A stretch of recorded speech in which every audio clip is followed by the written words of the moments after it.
చేశారు. మీరు వీటిని రసవంతరంగా పూరించి నేటి భువన విజయం సభను రంజింపచేయండి. ఇక అభిలాష.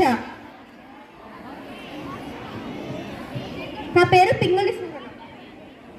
మీ ఆలోచన నిజమే పెద్దనామాత్య. కానీ ప్రభువుల ఆ ఏలుబడిలో ఎన్నో భాషలు ఉండగా తెలుగు భాషపై ఇంత మక్కువ చూపడానికి గల కారణం ఏమిటో?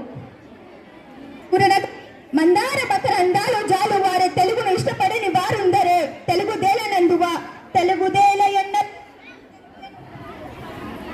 తెలుగో కండ ఎల్ల నువ్వులు గొలువ నెరుగవే భాషాడి దేశ భాషలందు తెలుగు లెస్స.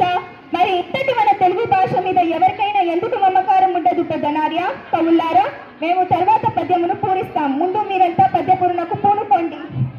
ప్రభు, మీ అభిప్రాయమే శిరోధార్యం.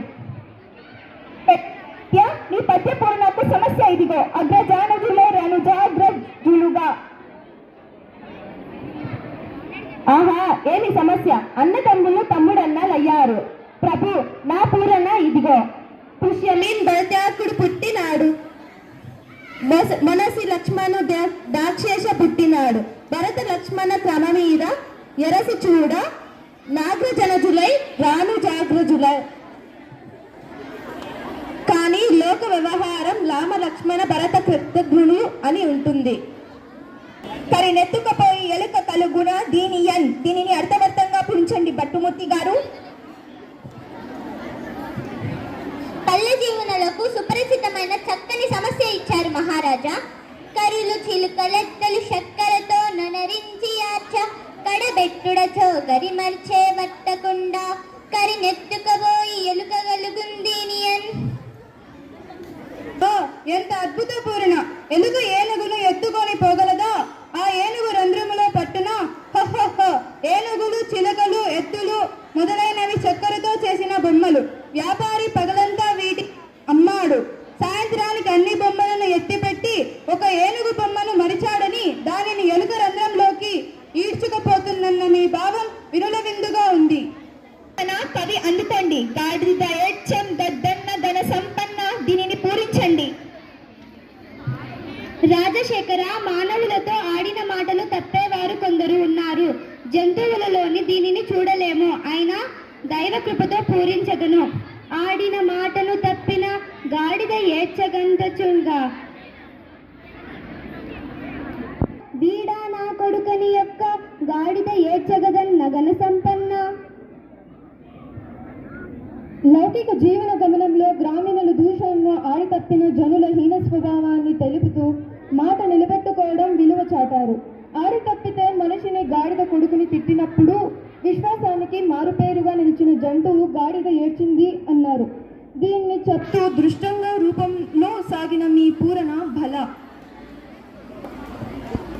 తిమ్మన కవిత్రులు లోక రీతిని భీతి లేకుండా పలికారు. ఇప్పుడు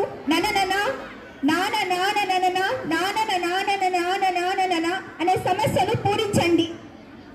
ప్రభు, అక్షర విన్యాసం తప్ప అర్థం లేని సమస్య ఇచ్చారు. అయినా చక్కని పూరణ కావిస్తాను. నిన్ను నిన్ను నిన్ను నిన్ను నిన్ను నిన్ను నిన్ను నిన్ను గనిలతాల సంగతుల గణకాల పరిపూర్ణ సమున్న పలుకుని రాగముల బోధమున్నులుచు పలుకునిట్టులను నను నను నాను నాను నన నాను నాను నాను నాను నా. వరప్రసాదం కవిత్వంగా పొందిన దుర్జటి భువన విజయ కవులను చూచిన జానపదులు మన కవుల కవిత్వ సాహిత్యాన్ని, మన సభ గొప్పతనాన్ని గూర్చి పొలంలో పనులు చేసుకుంటూ కూడా లయ తాళానికి అనుకూలంగా మిగిలి సంతోషంతో కూని రాగాలను అల్లుకునే స్థితిని కళ్ళకు కట్టితివి. పనిలో పాటతో పాటు పద్యాలను పాడుకునే వైఖరి అద్భుతం.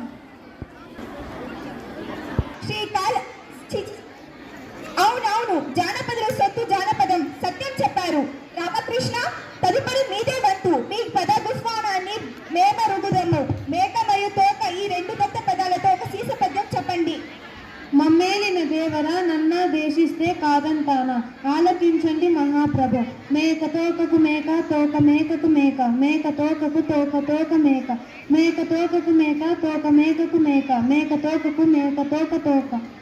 మేక తోకకు మేక తోక మేకకు మేక మేక తోకకు తోక తోక మేక మేక తోకకు మేక తోక మేకకు మేక మేక తోకకు తోక తోక మేక మేక తోక తోక తోక తోక తోక మేక మేక తోక తోక తోక తోక తోక మేక మేక తోక తోక తోక తోక తోక మేక మేక తోక తోక తోక తోక తోక మేక